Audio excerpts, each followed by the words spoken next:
고린도전서 11장 1절로 16절의 말씀을 가지고 하나님의 창조 질서라는 제목으로 하나님의 말씀을 증거하겠습니다.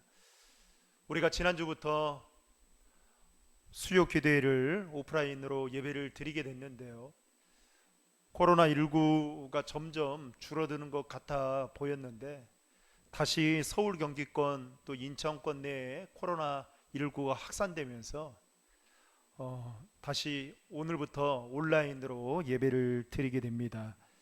예배를 드리는 그 현장 가운데 하나님의 특별하신 은혜가 있기를 바라고요. 또 비록 우리가 온라인으로 예배를 드리지만 신령과 진정한 마음을 다해서 하나님 앞에 예배자로 나아갈 때에 말씀을 통해서 주시는 하나님의 특별한 은혜가 저와 여러분들 예배 가운데 충만하기를 주님의 이름으로 축복합니다. 오늘 말씀은 여자들이 공적 예배 시 머리에 수건을 써야 되느냐 말아야 되느냐에 대한 문제를 다루고 있는 내용의 말씀인데요, 오늘 말씀을 읽다 보면 마치 남자와 여자 사이의 차별을 인정하는 듯한 그런 말들이 많이 나오게 됩니다. 그러다 보니까 여자들 입장에서 볼 때는 오늘 말씀이 어쩌면 상당히 심기가 불편하게 들려지고 또 느껴지는 말씀일 거라 또 생각도 되고 또 그렇게 보일 수도 있겠지만, 그래서 우리는 오늘 말씀을 살펴볼 때에 한 가지 염두에 두고 봐야 될 게 있다라는 것입니다. 그것은 오늘 말씀의 내용이 고린도 지역이라는 특수한 환경을 생각하고 또 고린도 교회의 특수한 상황 속에서 되어진 일들을 오늘 우리는 어떻게 적용해 나가야 할 것인가를 염두에 보면서 오늘 말씀을 살펴보는 것이 좋을 것 같습니다. 만약에 그렇지 않으면 방금 서두에서 말씀드렸듯이 오늘 말씀이 마치 남자와 여자를 차별하고 또 남자와 여자의 사이에 있어서 어떤 서열상의 순위를 말하거나 마치 계급화 시키는 게 아닌가라는 생각이 들 수 있기 때문에 그렇다는 것이죠. 또 하나 우리가 기억해야 할 것은 오늘 본문에 소개되어지는 내용들은 성경이 남성 우월론을 지지한다라고 해석하는 것은 전혀 적절치 않다라는 것입니다. 사도 바울은 남성과 여성 모두를 하나님께 속한 존재이며 상호간의 필수 불가결한 역할을 감당하는 사실을 특별히 오늘 본문 11절과 12절 말씀에서 강조하고 있는데요, 다시 말하면 남성과 여성은 결코 어떤 대립적이거나 경쟁적인 관계에 놓인 존재가 아니라 오히려 의존적이고 상호 보완적인 관계에 놓인 존재라는 것을 사도 바울은 말하고 있다는 것입니다. 어쨌든 오늘 본문의 내용은 당시 고린도 교회가 처해 있던 사회적 문화적 배경을 고려하면서 살펴보는 것이 매우 중요하다는 것을 말씀을 드리면서 오늘 말씀을 함께 나누고자 합니다. 당시 여자들이 머리에 수건을 쓰는 이 문제는 고린도 도시의 사회적 문화적 배경과 깊은 연관성을 지니고 있었습니다. 당시 헬라 지방에 살고 있던 여자나 노예들은 외출을 하거나 아니면 공적인 모임에 참석할 때에는 반드시 머리에 수건을 써야만 했던 것이 보편적이었습니다. 뿐만 아니라 미혼 여성인들 같은 경우에는 거의 외출도 삼가고 집안에서만 기거하여야만 했다는 것이죠.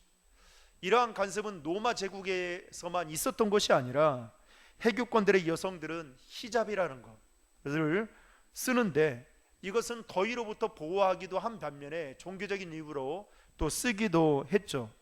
또 우리나라 조선시대에는 결혼한 여성들이 외출할 때 쓰개치마라는 것을 머리에 덮고 다녔습니다. 이것은 여성의 정조와 관련된 풍습이 이었기도 했습니다. 물론 이러한 관습에는 당시의 남성 우월주의 사상이 내포되어 있었던 것도 사실이었습니다. 그런데 오늘 사도 바울은 일찍이 남자와 여자를 차별하지 말라고 그렇게 가르치면서 여성들은 보자기 같은 것을 도자기 같은 수건을 머리에 써야 된다라고 지금 말하고 있는 것입니다. 그러면 여러분, 사도 바울은 왜 이런 말을 했을까요? 당시 고린도 교회의 일부 여성들 가운데에는 특히 은혜를 받은 여성들은 머리에 썼던 것을 벗어버리고 그리고 머리를 풀어 헤쳤습니다. 여성들이 그렇게 한 이유 중에는 고린도 도시가 갖고 있는 환경 때문이기도 했습니다. 우리가 잘 알다시피 고린도 도시에는 이방 신전을 섬기는 신전들 중에 그야말로 손으로 꼽을 만큼 유명한 신전들이 고린도 도시 안에 많았습니다. 그 안에는 천여 명의 여사제들이 있었죠. 이 신접한 여인들은 신의 메시지를 신탁받아서 전하고 선포하는 그런 예식들이 그 안에 있었습니다. 그리고 그 일을 행했죠.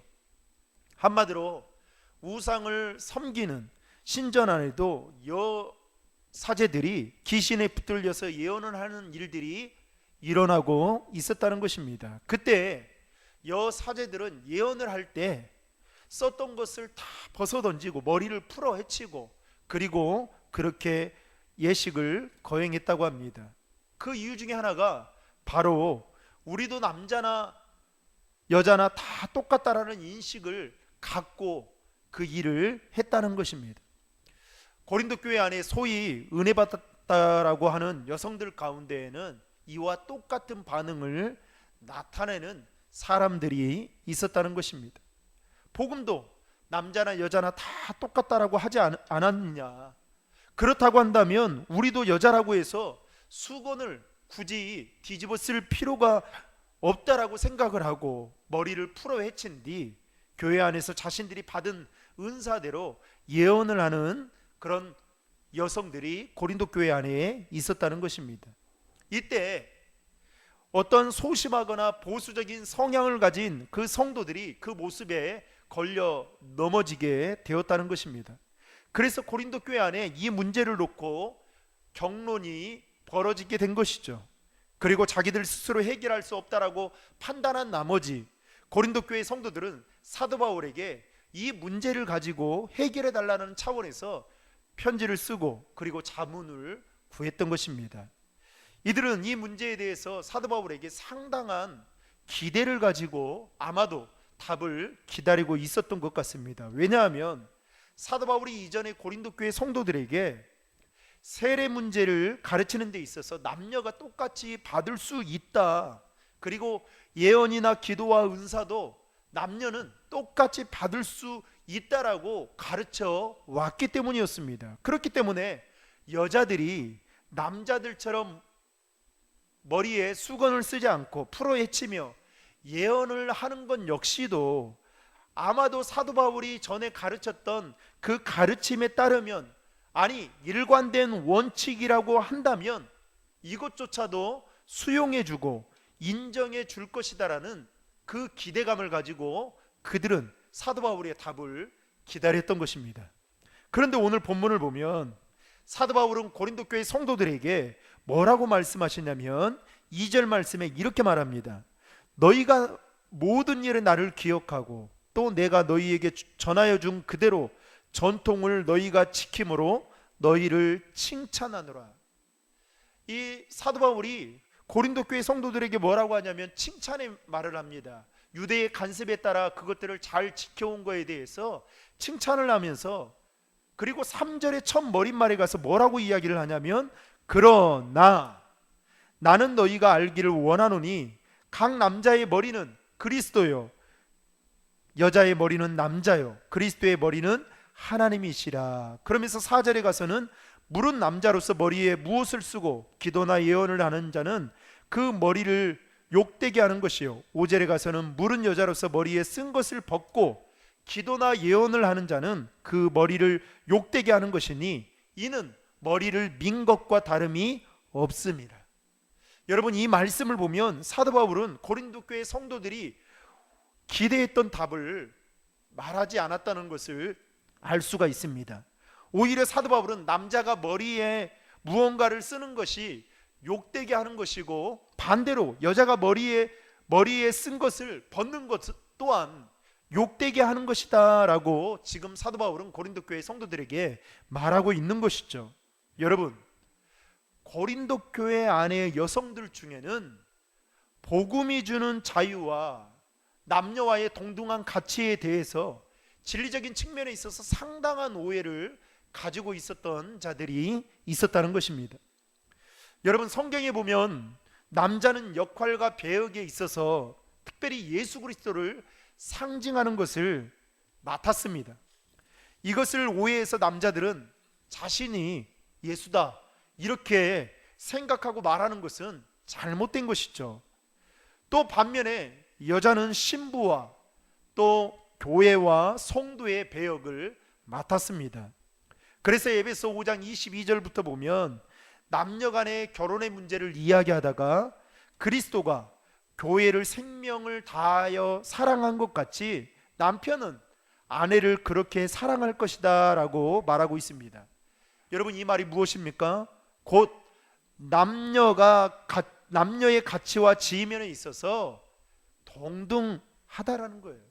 하지만 배역이 다른 것은 차별이 아니라 차이라는 것을 사도 바울은 말하고 있는 것이죠. 그러므로 남자는 아내 사랑하기를 그리스도께서 교회를 사랑하시고 그 교회를 위하여 자신을 주신같이 하라고 에베소 5장 25절에 분명히 말씀하고 있습니다.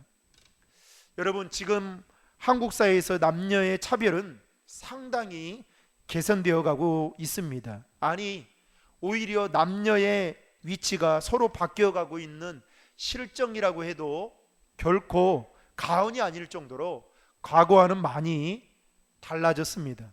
하지만 과거에만 보더라도 남자들이 바라본 여성들은 남자의 권위와 보호 아래 놓인 존재라는 의미로 바라볼 때가 참 많았습니다.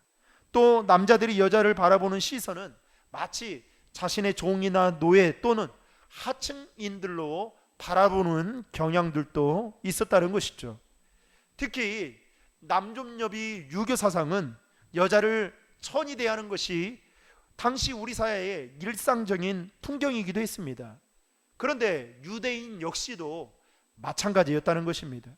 유대율법에 따르면 여자는 남자보다 훨씬 낮은 존재로 보았고, 불행하게도 유대율법에서 여자는 단순한 물건에 불과하며 남편의 재산의 일부로 생각했던 경우들이 있었습니다. 따라서 그 절대적인 처분권이 남자에게 있었다는 것이죠.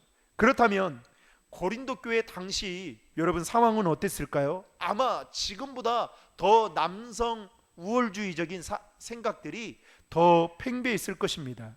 그러다 보니까 당시 고린도 교회 안에는 있는 여성들 중에는 이런 부분에 있어서 오해하는 여성들이 있었다는 것입니다. 이런 거죠. 자신들이 하나님께 은혜도 받고 은사도 받게 되니까 이제는 뭐라고 생각하냐면 남자나 여자나 다 똑같다 이렇게 생각하고 그 행동으로 자신이 쓰고 있는 것들을 벗어던지고 머리를 풀어 헤치게 되었는데, 오히려 그 행동들이 믿음이 약한 성도들이나 보수적인 믿음을 가진 성도들을 넘어뜨리는 결과를 가져오게 되었다는 것입니다. 그래서 사도 바울은 복음적인 관점에서 남자와 여자는 그리스도 안에서 결코 차등이 없다라고 강조하면서 영적인 질서를 바로잡아주기 위해서 오늘 본문의 말씀을 하고 있다라는 것입니다. 다시 말하면 사도 바울은 지금 이 문제, 고린도 교회 안에 예배를 드릴 때 머리에 수건을 쓰느냐 마느냐, 이 문제는 남녀 간의 평등의 문제가 아니라 영적인 질서의 문제다라는 것을 이야기하고 있다는 것입니다. 거기에 또 하나는 이러한 문제들이 사람들에게 덕이 되지 못하는, 즉 공동체의 이배가 되는 행동이기 때문에 사도 바울은 지적을 하고 있다는 것입니다. 이 말은 곧 스스로 절제할 줄 아는 신앙적 성숙이 필요하다는 것을 고린도 교회의 성도들에게 지금 말하고 있다는 것이죠. 여러분, 교회 안에는 믿음의 분량에 따라 신앙의 격차가 있을 수 있습니다. 그러나 한 가지 우리가 명심해야 할 것은 신앙생활이나 공동체 안에서의 생활은 내가 기준이 되어서는 결코 안 된다는 것입니다. 아니, 내가 기준이 되어 하는 행동들이 내가 속한 공동체의 어떤 보편적인 가치와 기초와 기준을 따르고 있는지를 우리는 반드시 생각해 보아야 된다는 것입니다. 그런데 오늘날 교회 안의 문제 중 하나는 소위 나름 은혜를 받았다고 하는 생각하는 사람들이 이러한 것들을 무시하는 경향들이 참 많이 있다라는 것입니다. 고린도 교회 상황도 마찬가지였습니다. 다시 말하면 내가 좋으면 그만이지, 남 눈치 볼 게 뭐가 있어, 이렇게 생각하는 고린도 교회 성도들이 있었다는 것이죠. 그렇게 되다 보니까 자신들의 그리 하는 행동들이 오히려 믿음이 약한 사람들에게는 넘어지게 만들고, 또 이 문제로 인해서 고린도 교회 안에 고린도 교회가 시끄러워지게 되었다는 것입니다. 그래서 사도 바울은 본문 3절에서 뭐라고 말하냐면 이렇게 말합니다. 그러나 나는 여러분이 이것을 알기 바랍니다. 모든 남자의 머리는 그리스도이고 여자의 머리는 남자이며 그리스도의 머리는 하나님이십니다. 여러분, 여기서 말하는 이 머리라는 이 말은 헬라어로 케팔레라는 말인데요, 이 말의 뜻은 통치, 권위, 결정권, 지식처라는 의미로 그 배역과 상징을 무시하지 말라라는 말로 사용되고 있다라는 것입니다. 왜 그랬을까요? 이것은 질서와 관련된 문제였기 때문입니다. 그리고 사도 바울은 오늘 본문에서 결론과 같은 말씀으로 11절부터 14절까지 이렇게 말씀하고 있는데요, 다 함께 읽겠습니다.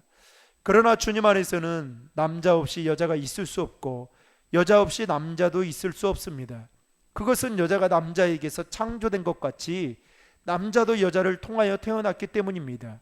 그리고 모든 것은 하나님에게서 왔습니다. 여자가 머리에 아무것도 쓰지 않고 하나님께 기도하는 것이 옳은 일인지 여러분은 스스로 판단해 보십시오. 만일 남자가 긴 머리를 하고 다니면 그것이 자기에게 수치가 된다는 것을 본성이 가르치지 않습니까? 특별히 14절 말씀 중에서 가장 중요한 단어가 바로 본성입니다. 여기서 말하는 이 본성은 피시스라는 단어인데요, 이 단어는 문자적으로 말하면 본질, 자연적 상태라는 뜻으로 사도 바울은 이 본성을 교회에서 남녀의 역할을 판단하는 기능을 가진 것으로 지금 제시하고 있다라는 것입니다. 다시 말하면 본성을 하나님께서 보시기에 선한 것, 옳은 것을 선택하도록 하는 기본 장치로 사도 바울은 지금 고린도 교회 성도들에게 말하고 있다는 것입니다. 물론 여러분, 이 본성은 인간의 타락한 본성이 아니라 하나님께서 인간을 창조하실 당시에 주어진 본성을 지금 말하고 있는 것입니다. 여러분, 우리가 하나님의 창조 당시의 본성을 따른다면 여자는 머리에 무엇을 씀으로 인해서 어떤 생각을 해야 되는 걸까요? 내 위에 나를 지배하고 통치하시는 분이 계시다라는 그 사인을 갖고 여러분 머리에 무언가를 써야 된다라는 것입니다. 그래서 여러분, 민수기서 6장에 보면 나실인이 금해야 될 세 가지에 대해서 설명하고 있습니다. 나실인이라고 한다면 구별된 자를 말하고 오늘날로 말한다면 성도를 말하겠죠. 그들이 금해야 될 세 가지 것들이 있는데요, 첫 번째는 포도주나 독주를 마시지 말라, 그렇게 말하고 있습니다. 그리고 두 번째는 죽은 시체를 만지지 말라라고 그렇게 말하고 있죠. 여러분, 왜 그랬을까요? 나실이는 이제는 영원히 죽음과 상관이 없는 존재이기 때문에 그 사인 때문에 시체를 손대지 말라고 하나님께서는 그렇게 말씀하셨던 것입니다. 그러면서 마지막 세 번째는 삭도를 머리에 대지 말라고 그렇게 말씀하셨죠. 왜 그랬을까요? 너를 통치하고 너를 지배하는 권위자가 네 위에 계신다라는 그 사인을 가지고 하나님은 나실인에게 이 세 가지를 금했던 것입니다. 그러니까 각각의 상징적인 의미가 다 있는 것이죠. 그런데 이 세 가지를 어긴 사람이 누구였냐면 삼손이었습니다. 결국 그의 인생은 이스라엘을 구원하기 위함이 아닌 자신의 개인의 복수를 위해서 하다가 결국 인생을 그렇게 비참하게 끝마치게 되었다는 것입니다. 여러분, 그와 똑같은 관점에서 오늘 여자가 머리를 기르고 머리에 뭘 쓰도록 되어 있다는 것은 하나님이 세운 핏값으로 세운 교회를 위해 영적인 질서를 위해서 그렇게 사인으로, 아니 제도 장치로 그렇게 마련해 두었다는 것입니다. 이게 바로 창조의 질서라는 것이죠. 그래서 사도 바울은 본성이 가르치지 않느냐라고 말하면서 그것을 지키라고 고린도 교회 성도들에게 말했던 것입니다. 오늘 말씀을 요약하자면 남녀의 차이는 하나님이 정하신 영적인 질서라는 것과 함께 내가 가진 은사보다 더 우선적인 가치는 내가 속한 공동체와 이웃들에게 덕이 되는가를 반드시 살펴봐야 한다는 것입니다. 더 나아가서 본성이 가르치는 이 상징을 그대로 지키는 것이 좋다라고 지금 말씀하고 있는 것이죠. 그래서 오늘 본문 16절에 보면 이렇게 말하고 있습니다. 비록 어떤 사람이 이 일에 대하여 문제를 삼는다 하여도 우리에게와 하나님의 교회에는 여자가 머리에 아무것도 쓰지 않고 기도하거나 말씀을 전하는 그런 관습이 없습니다. 사도 바울은 논쟁을 하고 생각하는 자가 있을지라도 우리에게나 하나님의 모든 교회에는 이런 관습이 없다라고 말하면서 교회 안에서 머리에 쓰지 않겠다라는 여성들에 대해서 이렇게 지금 말하고 있는 것이죠. 그런 관습이 없다라는 겁니다.